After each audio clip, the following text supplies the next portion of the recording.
গণভোটে বাস্তবায়ন আদেশ ও সংস্কার প্রস্তাব পাশ হলে আগামী জাতীয় নির্বাচনে নির্বাচিত প্রতিনিধিদের সমন্বয়ে সংবিধান সংস্কার পরিষদ গঠন করা হবে।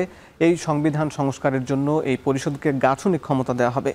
এদিকে সংসদ সদস্যরা একই সাথে নিয়মিত সংসদের কাজও করবেন। তাই আগামী সংসদ সদস্যরা একই সাথে সংসদ সদস্য হিসাবে এবং সংস্কার পরিষদের সদস্য হিসাবে শপথ নেবেন। দর্শক, এ নিয়ে আমরা একটু তথ্যচিত্র দেখে নিতে চাই। আমি দেখছি যে তাহলে আগামী জাতীয় সংসদের দুইটি ভূমিকা থাকবে। একটি হচ্ছে জাতীয় সংসদ এবং সংবিধান সংস্কার পরিষদ। মূলত সাধারণ নির্বাচনে জাতীয় সংসদের সদস্যরা সাধারণত যেসব আইন পাস বা সাধারণ সরকার পরিচালনার জন্য যাবতীয় যেসব কার্যক্রম সেগুলো পরিচালিত করবেন এবং একই সঙ্গে 270 দিন দায়িত্ব পালন করবেন সংবিধান সংস্কার পরিষদ, যারা এই যে জুলাই সনদটি বাস্তবায়ন করবেন। এছাড়া এই জুলাই সনদ বাস্তবায়নের জন্য কিছু ক্ষমতা দেওয়া হবে। সেই ক্ষমতাগুলো বা সংবিধান সংস্কার পরিষদের কিছু কাজ রয়েছে, সেগুলো একটু দেখে নিতে চাই। সেখানে রয়েছে যে ফল ঘোষণার অর্থাৎ নির্বাচনের ফল ঘোষণার 30 দিনের মধ্যে প্রথম অধিবেশন বসবে এবং প্রথম অধিবেশনের সভাপ্রধান ও উপপ্রধান নির্বাচন হবে, অর্থাৎ স্পিকার এবং ডেপুটি স্পিকারের মধ্য দিয়েই মূলত এই সংস্কার পরিষদটি কার্যক্রম পরিচালনা করবে। এছাড়া সংবিধান সম্পর্কিত প্রস্তাব অনুমোদন হবে সংখ্যাগরিষ্ঠ ভোটে। অর্থাৎ প্রথমে এই নিয়ে আলাপ ছিল যে 2/3 ভোটে এটি কি পাশ হবে নাকি এটি সংখ্যাগরিষ্ঠ ভোটে পাশ হবে। তবে কমিশন যে সুপারিশ করেছে সেখানে বলা হয়েছে যে সংখ্যাগরিষ্ঠ ভোটের কথা। এদিকে কোরামের জন্য প্রয়োজন হবে 60 সদস্যের উপস্থিতি। এছাড়া পরিষদ 270 দিনের মধ্যে সংস্কার সম্পন্ন করবে। এছাড়া সংস্কারের 45 দিনের মধ্যে পিআর পদ্ধতিতে উচ্চকক্ষ গঠন হবে। যদি এটি বাস্তবায়ন হয় তাহলে মূলত 45 দিনের মধ্যেই পিআর কক্ষ, অর্থাৎ আগামী সংসদ দ্বিকক্ষ বিশিষ্ট যেটি হবে, যে কমিশন যে সুপারিশ করেছে সেটি যে এখন বর্তমানে নিম্নকক্ষ আছে 300 সদস্যের এবং 50 সদস্য যে সংরক্ষিত নারী আসন, এর বাইরেও একটি উচ্চকক্ষ গঠন হবে যেটি মূলত 100 সদস্যের। সেটি সংবিধানের এই সংস্কার পাশ হবার পরেই মূলত সেটি উচ্চকক্ষ আলাদাভাবে 100 সদস্য নিয়ে গঠিত হবে।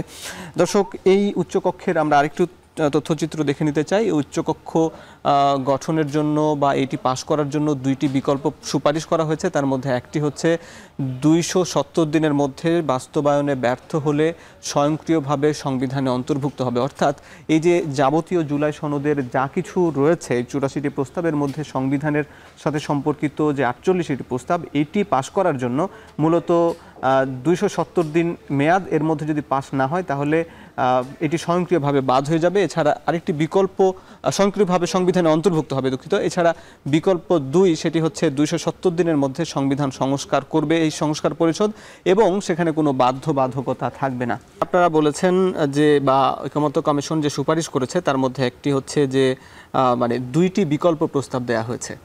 তো এইখানে 2টি বিকল্পর মধ্যে একটি হচ্ছে যে এনসিপির যেটা পছন্দ করছে, তারা বলছে যে 270 দিনের মধ্যে যদি এটি বাস্তবায়ন না হয় তাহলে স্বাভাবিকভাবে স্বয়ংক্রিয়ভাবে এটি সংবিধানে অন্তর্ভুক্ত হয়ে যাবে এবং আরেকটি হচ্ছে এটি সংবিধানে অন্তর্ভুক্ত হবে না। এই বিকল্প প্রস্তাব আসলে কেন দিলেন? আমার ধারণা ঐকমত্য কমিশন শুরু থেকেই বলছিল যে ওনারা সরকারকে একাধিক বিকল্প দিবেন, যাতে সরকারের হাতে একাধিক অপশন থাকে। সেই চিন্তা থেকে হয়তো ওনারা দুটো বিকল্প প্রস্তাব দিয়ে থাকতে পারেন। আচ্ছা, সেই ক্ষেত্রে এই যে আগামী সংসদকে স্বয়ংক্রিয়ভাবে এটি বাস্তবায়ন হয়ে যাবে যদি আগামী 270 দিনের মধ্যে সংস্কার পরিষদ যদি বাস্তবায়ন না করে, সেক্ষেত্রে এইটি কি মানে পৃথিবীর ইতিহাসে আসলে এটি কোনো নজির আছে কিনা যে এইরকম একটা বিষয়, এবং যদিও বিএনপির পক্ষ থেকে এটিকে বলা হচ্ছে এটি হাস্যকর বা এটি একটি অটো পাসের মতন বিষয়, এইরকম একটা বিষয়কে কেন অন্তর্ভুক্ত করা হলো? দুটো বিকল্প থাকার আমি মনে করি সুবিধা হচ্ছে যে রাজনৈতিক দলগুলো আলাপ আলোচনা করতে পারে যে দুটো বিকল্পের মধ্যে কোনটা বেশি গ্রহণযোগ্য, এবং এতে করে আলাপের একটু বিস্তারিত ক্ষেত্র তৈরি হতে পারে এবং হয়তো দলগুলোকে এক জায়গায় আসতে সহায়তা করতে পারে। তবে আমি মনে করি দ্বিতীয় প্রস্তাবটি বিবেচনার দাবি রাখে এবং এই প্রস্তাবে আমার ধারণা সবগুলো রাজনৈতিক দলের যে চাহিদা সেটা দ্বিতীয় প্রস্তাবটা খুব ভালোভাবেই অ্যাকোমোডেট করতে পারে। কারণ বিএনপি কিন্তু শুরু থেকেই যেটা বলে আসছিল যে তারা চান যে এই সংস্কারের ব্যাপারে সর্বশেষ সিদ্ধান্তটা নির্বাচিত সংসদের মাধ্যমে হোক। তো দ্বিতীয় প্রস্তাবে কিন্তু সর্বশেষ সিদ্ধান্তটা আলটিমেটলি পরবর্তী নির্বাচিত সংসদের হাতেই ছেড়ে দেওয়া হচ্ছে। অবশ্য এই ক্ষেত্রে সংসদ হিসাবে কাজ না করে একটা সংবিধান সংস্কার পরিষদ হিসাবে কাজ করবে। কাজেই সংস্কারের ব্যাপারে সর্বশেষ সিদ্ধান্তটা কিন্তু পরবর্তী নির্বাচিত সংসদ, যেটা পাশাপাশি সংবিধান সংস্কার পরিষদ হিসাবে কাজ করবে, তার হাতে ছেড়ে দেওয়া হচ্ছে। কাজে আমি তো মনে করি যে বিএনপি দ্বিতীয় প্রস্তাবটাকে খুবই চিন্তা করতে পারেন, এবং দ্বিতীয় প্রস্তাবের ব্যাপারে যদি সব রাজনৈতিক দলগুলো এক জায়গায় আসতে পারে তাহলে তো আমি মনে করি যে এটা জাতির জন্য খুবই একটা ভালো হয় এবং আমরা একটা সুন্দর সমাধানে আসতে পারি এই সংস্কারকে বাস্তবায়ন করার জন্য। এবং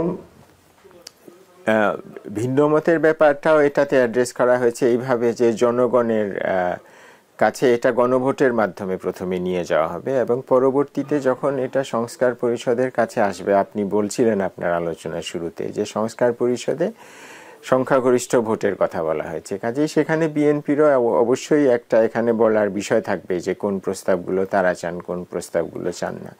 এমনকি যারা বিরোধী পক্ষ, যারা হয়তো কিছু সংস্কারের কথা বলছেন যেটার ব্যাপারে বিএনপির ভিন্ন মত আছে, এমনকি তারাও যদি তাদের প্রস্তাবের ব্যাপারে সংখ্যাগরিষ্ঠ সমর্থন জোগাড় করতে পারেন সংস্কার পরিষদে, তাহলে সেই সংস্কারগুলো হয়তো পরবর্তী সংসদ পাশ করতে পারে। কাজে আমি তো মনে করি যে দ্বিতীয় প্রস্তাবের মাধ্যমে সবগুলো রাজনৈতিক দলের চাহিদা অ্যাকোমোডেট করা সম্ভব, এবং দ্বিতীয় প্রস্তাবটা এমন যে এখানে সবগুলো দলের একমত হওয়ার যথেষ্ট সুযোগ আছে। এবং এই একটা ঐতিহাসিক মুহূর্তে কিন্তু বাংলাদেশে আমরা দাঁড়িয়ে আছি, এবং এই ঐতিহাসিক মুহূর্তটা আমরা কিন্তু অনেক ত্যাগের বিনিময়ে পেয়েছি। 1000-এর মতো মানুষকে জীবন দিতে হয়েছে, হাজার হাজার তরুণকে তা পঙ্গুত্ব বরণ করতে হয়েছে, দৃষ্টিশক্তি হারাতে হয়েছে, এবং এই যে একটা গভীর ত্যাগের বিনিময়ে, এবং এই ত্যাগ আমি তো বলবো শুধুমাত্র জুলাই আগস্টের না, এই ত্যাগ গত 15-16 বছর ধরে এই জাতিকে করতে হয়েছে। কারণ দেশে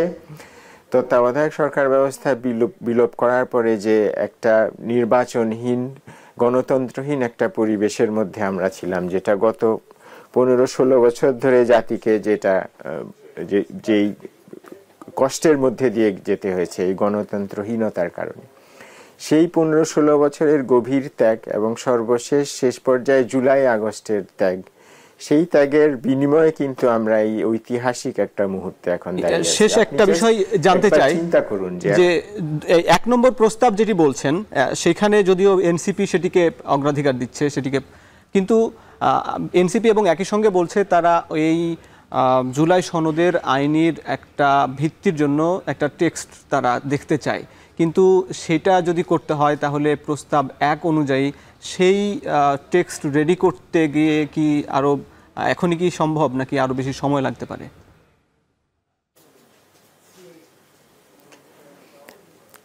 সেটার জন্য তো অবশ্যই কিছু সময় লাগবে, কারণ প্রথম প্রস্তাব অনুযায়ী যেটা হলো আপনাকে প্রথমে একটা পূর্ণাঙ্গ সংবিধান সংস্কার বিষয়ক আইন তৈরি করতে হবে।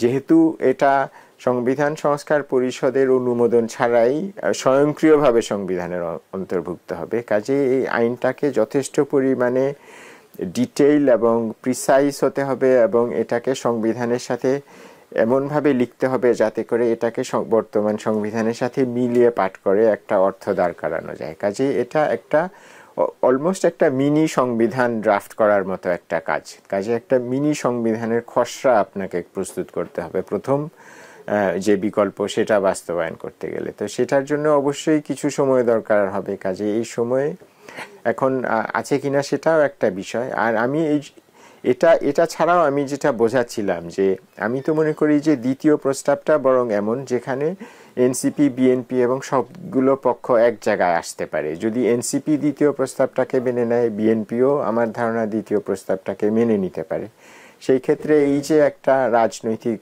অচল অবস্থা হয়তো এই প্রস্তাবের বাস্তবায়ন নিয়ে তৈরি হওয়ার সম্ভাবনা আছে, সেই অচল অবস্থা থেকে আমরা বের হয়ে আসতে পারি। আপনাকে অনেক ধন্যবাদ।